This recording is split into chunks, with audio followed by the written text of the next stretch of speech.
Elle est reconnue par Forbes comme étant la plus grande réseauteuse du monde. Et elle dit « Je déteste le réseautage ». Que c'est les rapports qui rendent les hommes plus intelligents, plus des génies et du coup qui deviennent riches. Enfin, ça me... ça m'irrite comme notion.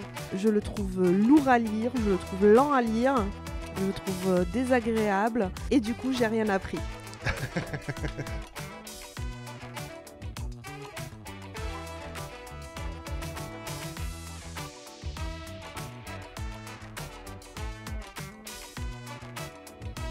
Hello et bienvenue dans la bibliothèque de l'entrepreneur. Bonjour à tous. Avec Nicolas, chaque mois, on va étudier un livre pour entrepreneurs, qu'on a précédemment lu ou pas. on se remet au goût du jour. Et puis, on va venir vous en parler dans cette émission. Comme la dernière fois, en fait, j'ai lu un livre qu'il n'a pas lu, il a lu un livre que je n'ai pas lu. Et ben c'est parti. Exactement. Donc les deux livres du jour. Donc moi j'ai lu ce livre, Comment vendre quand on est introverti, traité pratique à l'usage des timides.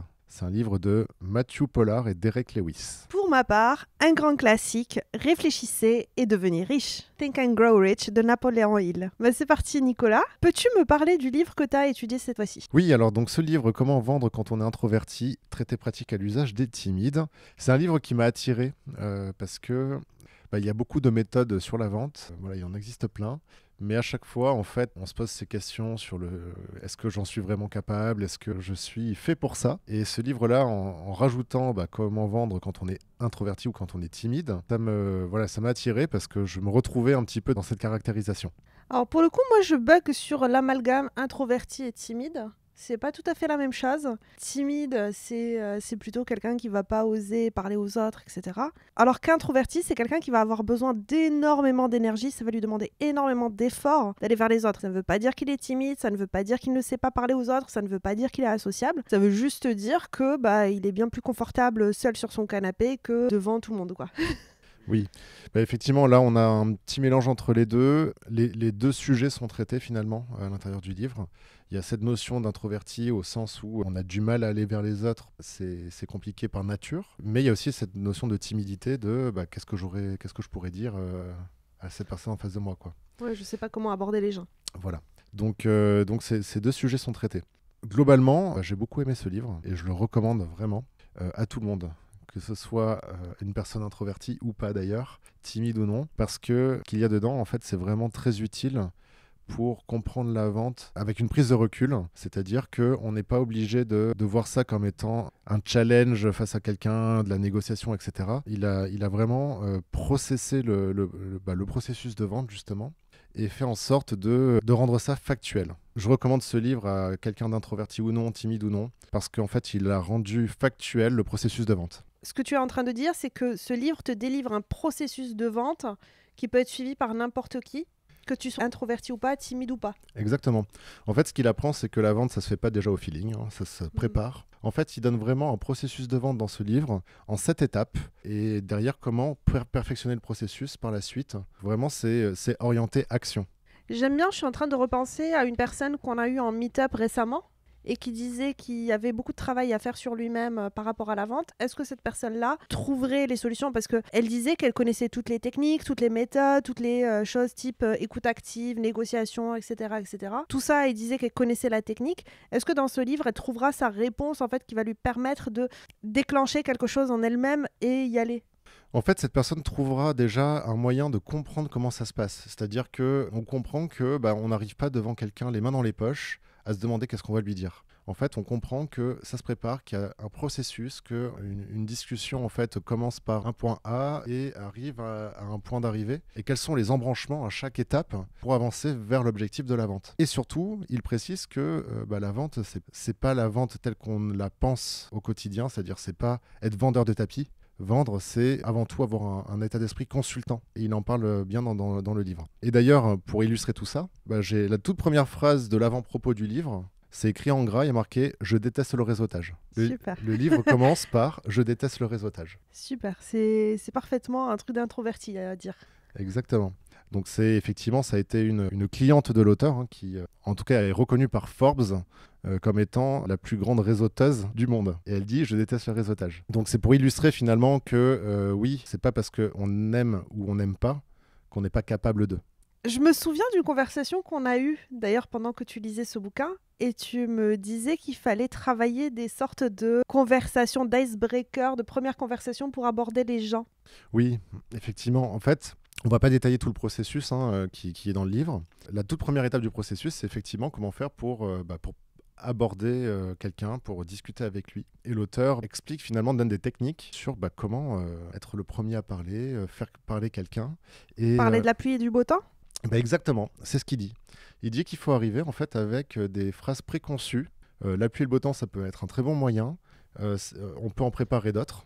Oui, mais du coup, on se distingue pas des autres. Enfin, même les gens qui n'ont pas réfléchi à l'avance, ils peuvent tous arriver et dire «Oh, il pleut sacrément aujourd'hui, hein.» Exactement. En fait, ce qu'il dit, c'est que il faut préparer quelque chose à la base, deux, trois, allez, quatre phrases déjà préconstruites, parce que le timide, en fait, sa difficulté à lui, c'est que justement, il n'arrivera pas à trouver les mots, à improviser. Et donc, le but, c'est de créer déjà l'accroche avec des phrases déjà préconstruites qui sont déjà dans la mémoire. Tu peux nous donner des exemples plus concrets? Le premier exemple, c'est justement de parler de la pluie et du beau temps, de dire voilà, oh là là, qu'est-ce qui fait chaud aujourd'hui, qu'est-ce que vous en pensez, voilà.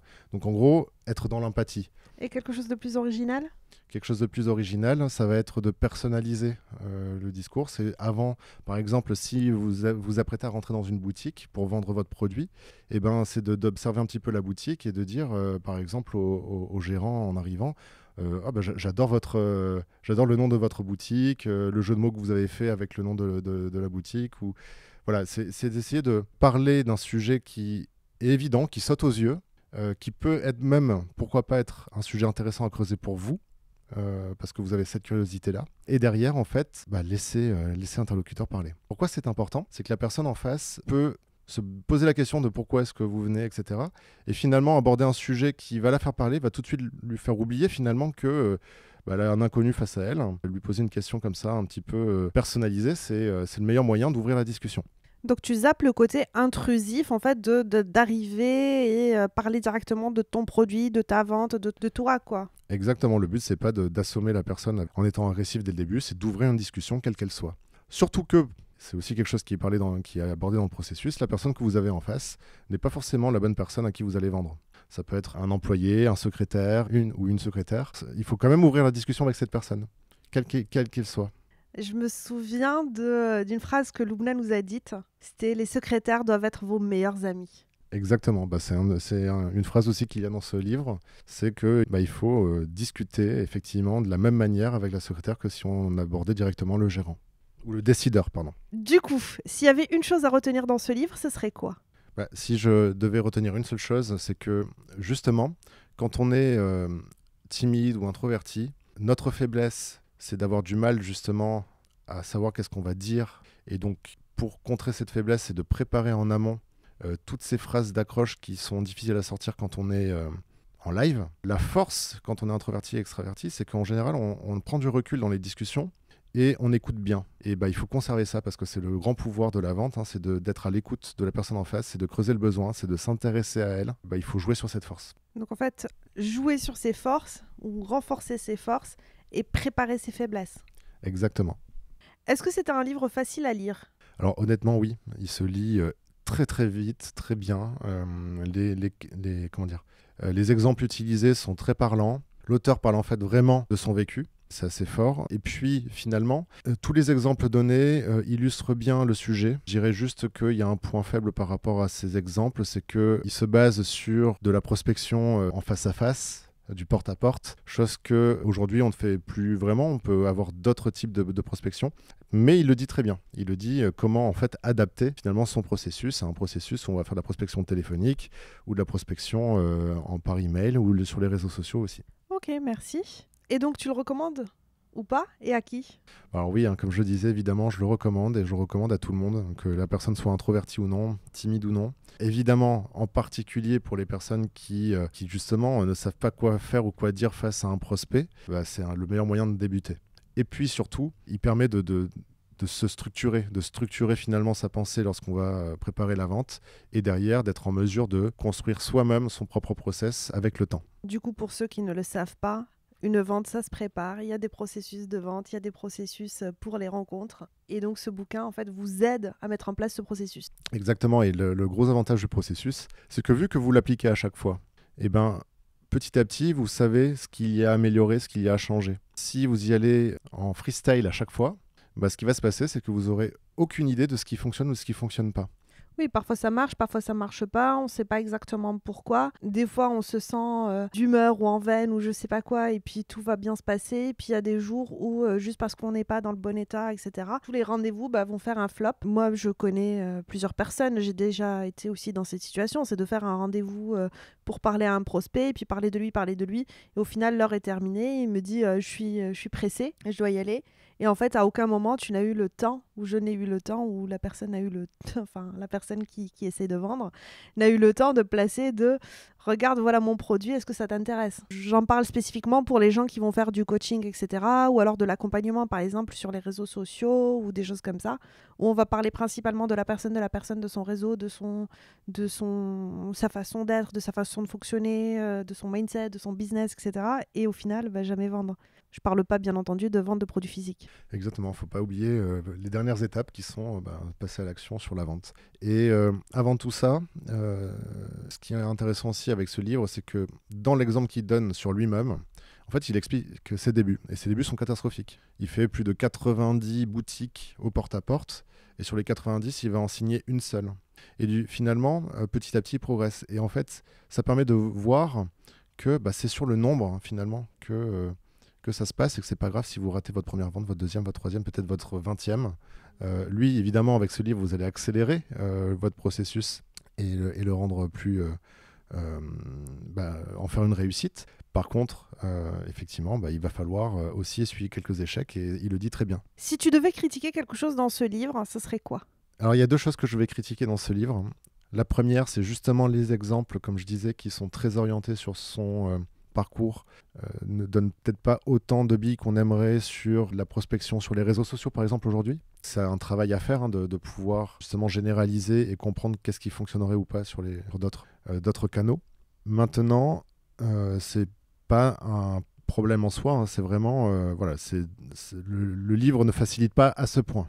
Et le deuxième point critiquable, c'est que ça va très vite. C'est-à-dire qu'il donne ses conseils, il donne son processus, mais au final, très vite, il faut soi-même travailler pour avancer.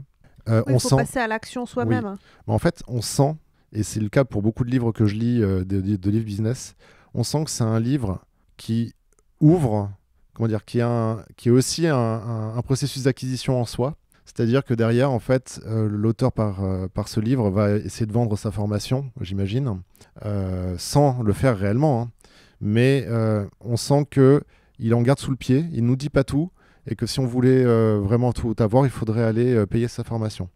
Et voilà, donc en gros, ça veut dire qu'on n'a pas tout à 100%, il va falloir travailler soi-même à côté pour y arriver. Est-ce que tu as regardé le prix de sa formation? Est-ce que tu es allé regarder? Est-ce qu'il a réussi à te transformer? Pas tout à fait. Alors non, il n'a pas réussi à me transformer. J'ai pas regardé le prix de sa formation, même si c'est très intéressant, hein, parce que justement, il m'a donné envie, clairement. Je considère que pour aller plus loin, il faudrait quand même se faire coacher sur le sujet. Et que c'est ça qu'il pourrait apporter, c'est-à-dire que lui, avec un regard d'expert, pourrait dire tout de suite là où il y a des choses à améliorer, là où il y a des choses à garder, alors que le livre nous permet de travailler sur la prise de recul sur soi-même, mais du coup forcément c'est un peu plus lent. Donc le call to action du bouquin n'était pas celui qui t'aurait transformé? Moi personnellement non. Ok. Donc pour conclure, je vous le recommande chaudement si vous ne l'avez pas lu. Et puis voilà, c'est vraiment une pépite, ça servira à tout le monde et c'est une base de travail. Donc ne vous attendez pas à devenir d'un coup des super vendeurs par miracle. Il va falloir derrière travailler et appliquer ce qu'il propose. Du coup, à ton tour, est-ce que tu peux me parler du livre que tu as lu cette fois-ci? Alors moi j'ai lu le best-seller qui a mené des millions de personnes vers le succès. C'est pas moi qui le dis, hein, c'est le livre. Alors pour la petite histoire, en fait c'est un bouquin, j'ai l'impression que tout le monde me le recommande, tout le monde m'en parle.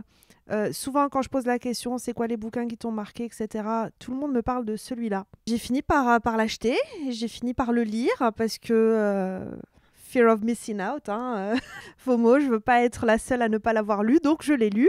Et comment te dire, je suis à 99% déçue. Oula, donc t'es en J'ai train... tu complètement parles d'un... perdu mon temps. tu parles d'un classique Tout que à fait. tout le monde recommande et toi, Ouais. finalement, tu trouves ça décevant. Ouais, en fait, j'ai vécu l'expérience comme les 4 accords Toltec. En fait, j'avais été déçue suite à ce livre-là. Bah là, j'ai revécu la même chose. Je le trouve lourd à lire, je le trouve lent à lire, je le trouve désagréable. Et du coup, j'ai rien appris. Attends, avant de poursuivre cette vidéo, je tiens à te parler d'une opportunité pour les entrepreneurs ambitieux. Découvre le parcours du dirigeant. Bien plus qu'une simple formation en ligne, c'est un tremplin pour développer tes compétences entrepreneuriales et accélérer le succès de ton business. Ce qui nous distingue, nous te fournissons des méthodes éprouvées et des outils concrets pour accélérer ta réussite et pour optimiser ton efficacité. Et surtout, une communauté d'entrepreneurs passionnés prêts à relever le défi. Si tu veux transformer ta vie d'entrepreneur, il n'y a qu'un pas à faire, Rejoindre le parcours du dirigeant. Va sur cette page et commence dès aujourd'hui ton voyage vers le succès avec nous. Bien, alors, est-ce que déjà tu peux redonner le contexte de ce livre? Parce que s'il est si connu, c'est qu'il est quand même daté. Oui, tout à fait.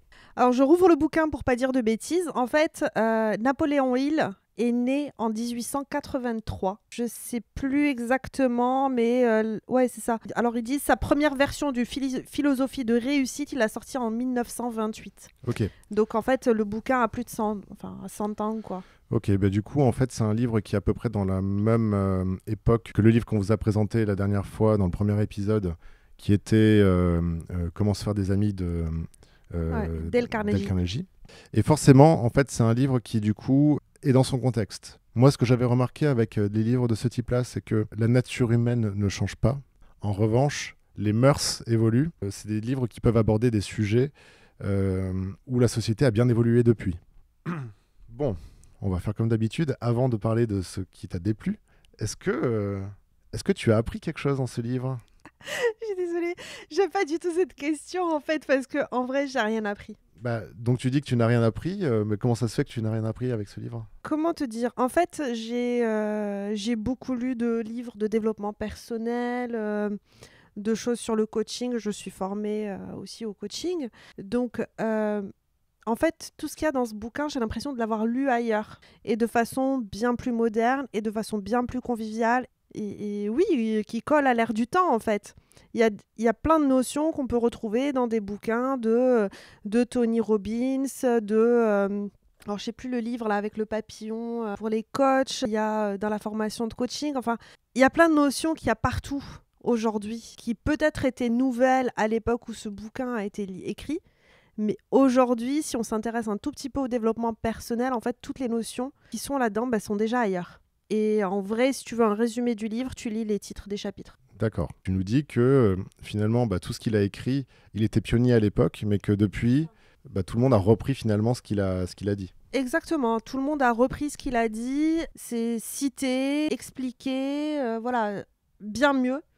Ici, les exemples, en fait, aujourd'hui, même les exemples, en fait, je m'y reconnais pas. On me parle de Graham Bell, on me parle d'anciens présidents américains qui étaient là avant même que je naisse, de Edison, on nous parle de Ford, enfin, voilà. Moi, j'aurais préféré qu'on me parle d'Elon Musk, de Bill Gates. Et c'est ça que font les autres, en fait, c'est quand ils reprennent ces idées, ils les expliquent avec trucs modernes, avec des exemples modernes. Ok. Bon, il y a quand même au moins une chose à retenir sur ce livre? Non.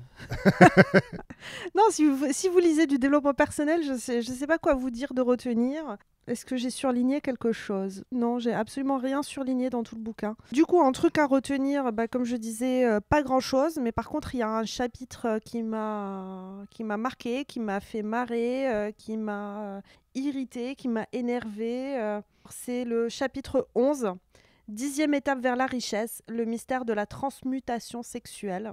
comment vous dire, il y a des phrases du genre chaque homme qui réussit, enfin derrière chaque homme qui réussit, il y a une femme, qu'en gros la femme elle est là pour faire briller l'homme. Avoir des rapports va générer du génie chez les hommes. Je suis désolée, mais aujourd'hui, en fait, en termes de génie, il y a plein de gars sur Tinder qui ont des rapports tous les jours, plusieurs fois par jour. On peut pas parler de génie dans leur cas.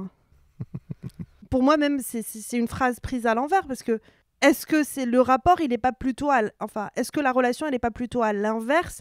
C'est les hommes riches qui ont potentiellement plus d'opportunités d'avoir des rapports que l'inverse, en fait, de dire que c'est les rapports qui rendent les hommes plus intelligents, plus des génies, et du coup qui deviennent riches. Enfin, ça me...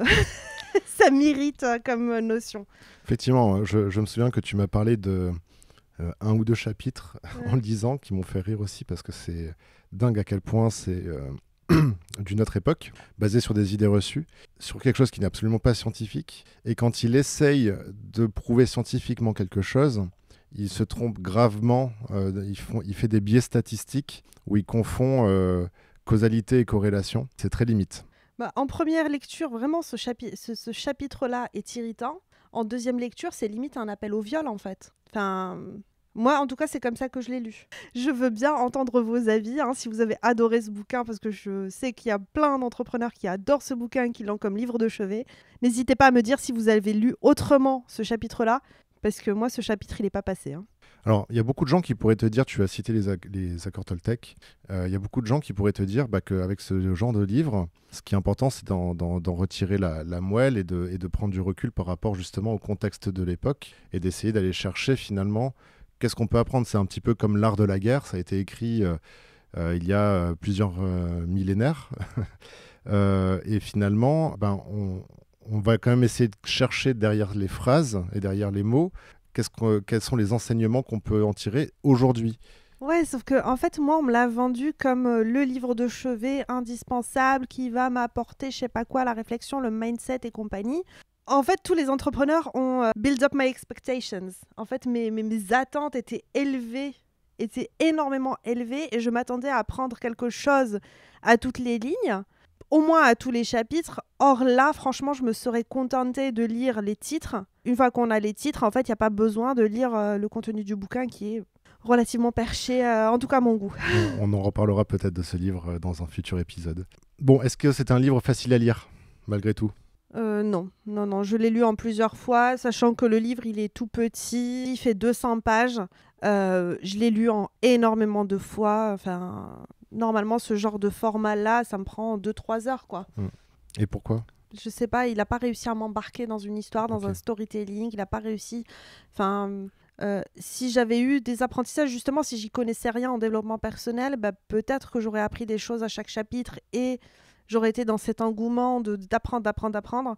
Mais là, j'y étais pas du tout, en fait. J'avais l'impression de lire des choses que je savais, écrites de façon vieillotte. Enfin... J'ai l'impression que quand tu lisais, tu me disais que c'était un peu une liste d'exemples sans vraiment avoir un storytelling autour. Ouais. Il y a des chapitres, en fait, où justement, il va dire comme machin a fait avec, comme machin a fait avec, comme machin a fait avec, et puis voilà, il balaye ça d'un revers de main en mode c'est des évidences. Alors, c'était peut-être des évidences à l'époque parce que c'était partout dans les journaux. Aujourd'hui, ça l'est pas. Donc, tu dis que ça manque d'analyse. Ça a mal vie.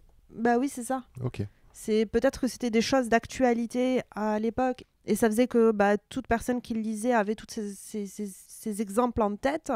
Aujourd'hui, les exemples, on les a pas forcément en tête. Les situations exactes, on les a pas en tête. Je l'ai pas lu hier dans le journal, et donc voilà. Enfin. Ok, très bien. Je comprends du coup la complexité de la lecture. Et puis de toute façon, quand on n'est pas embarqué dans un livre, ça reste difficile. En fait, la moelle du bouquin peut être intéressante, mais ça nécessite aujourd'hui que quelqu'un repasse dessus et le réécrive. D'accord. Du coup. Tel qu'il est aujourd'hui, j'en profite pour te poser la question, à qui tu le recommanderais aujourd'hui ? Quelqu'un qui adore lire des livres très compliqués et puis se donner l'air très intelligent parce qu'il lit des grands mots. Aujourd'hui, en fait, ça dépend. En fait. Si ce que tu cherches, c'est de l'information, des choses actionnables dans ton business, dans ta vie, dans ton processus d'investissement, etc., il y a mieux que ça. Si tu cherches à connaître des classiques et avoir lu Napoléon Hill pour ajouter ça à ta culture générale, tu peux. Ok. Donc ça reste un classique. Pour comprendre la genèse peut-être du développement personnel, ça peut être intéressant de savoir que ça existe et de le lire. Comme on disait, il a beaucoup de citations qui sont reconnues et qui sont reprises d'ailleurs dans des livres plus récents de développement Oui, personnel. Kiyosaki, dont je parlais la dernière fois, il reprend des citations de Napoléon Hill. Et il y a plein d'idées qui sont dans les bouquins de Kiyosaki qui ont certainement trouvé leurs racines ici. Ok.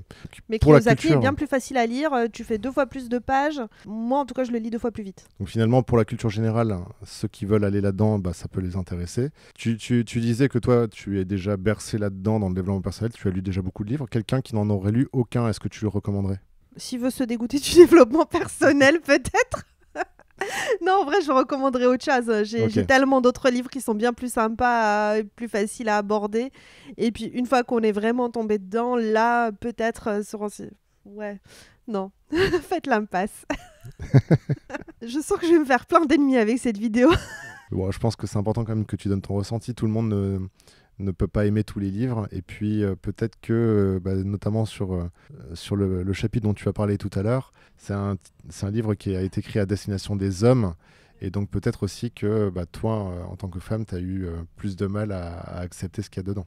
Oui, il a clairement été écrit pour les hommes, à une époque d'hommes, avec des exemples avec que des hommes. Et oui, clairement, je ne suis pas la cible. Ok. Bon, on a parlé, on a essayé d'aller trouver quelque chose de bien. Est-ce que maintenant, il y a quelque chose de critiquable dans ce livre?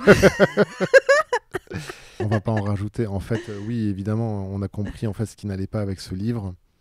Est-ce que tu peux résumer du coup ce qui ne va pas pour toi? Alors, ce qui ne va pas pour moi, c'est que la façon d'écrire est datée. Les exemples sont datés, pas assez illustrés, pas assez storytellés. Et que quand on s'intéresse un minimum au développement personnel, en fait, toutes les notions qui sont dedans ont été reprises partout dans tous les livres.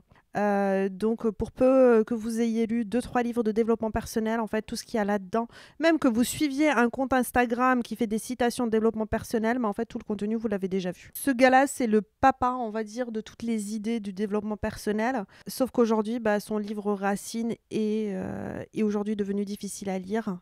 Alors qu'il y a d'autres reprises qui sont bien plus faciles. Et en plus, tu disais qu'il suffisait de lire les titres des chapitres pour avoir le contenu. Il y a les titres des chapitres qui donnent le contenu. Après, il y a un truc quand même que... il faut quand même applaudir ce livre pour une chose. Les résumés. À la fin de chaque chapitre, en fait, tu as un petit résumé d'une demi-page. Ouais. Donc, en fait, il suffit de lire le titre et le petit résumé à la fin de chaque chapitre. Et en fait, tu as lu tout le livre.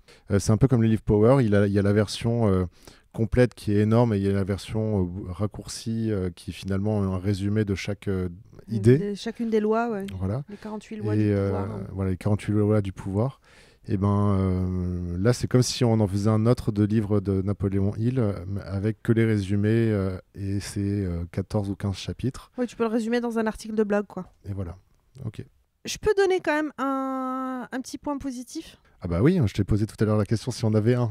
Donc vas-y. En fait, il y a des punchlines. Il y a beaucoup de citations dans ce livre. Et justement, en fait, c'est toutes les citations méga connues de Napoléon Hill. Je pense qu'elles viennent toutes. D'accord. Donc effectivement, Donc il y a quelques phrases bien tournées dans chaque chapitre. Il a une façon d'écrire qui est là pour... justement pour secouer le lecteur, pour qu'il se souvienne de certaines choses. Non, pas secouer. Non, c'est juste des punchlines. Je pense qu'il a dû faire ça pour être cité partout. Non, je sais pas si c'était la façon d'écrire de l'époque, j'en sais rien. Mais... Si c'est l'objectif, c'est une réussite en tout cas. Ouais. Et ma conclusion, c'est est-ce qu'en ayant lu ce livre, tu vas réussir à devenir riche du coup? Est-ce que je deviendrai riche grâce à ce livre? Aujourd'hui, dans ma to-do list, il n'y a rien qui a été rajouté grâce à ce bouquin. Donc, si on passe pas à l'action, on risque pas de devenir riche.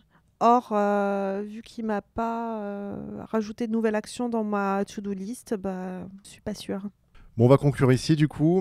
Pour rappel, aujourd'hui, on parlait de comment vendre quand on est introverti, traité pratique à l'usage des timides de Matthew Pollard et Derek Lewis. Et réfléchissez et devenez riche. Lui, on vous le recommande chaudement, de ce que j'ai compris. Il aura plus d'impact sur vous pour devenir riche que le livre de Napoléon Hill. Tout à fait, exactement. Si l'épisode vous a plu, n'hésitez pas à nous le dire. Et puis si vous voulez qu'on parle d'un livre en particulier, n'hésitez pas aussi à nous le recommander. Voilà.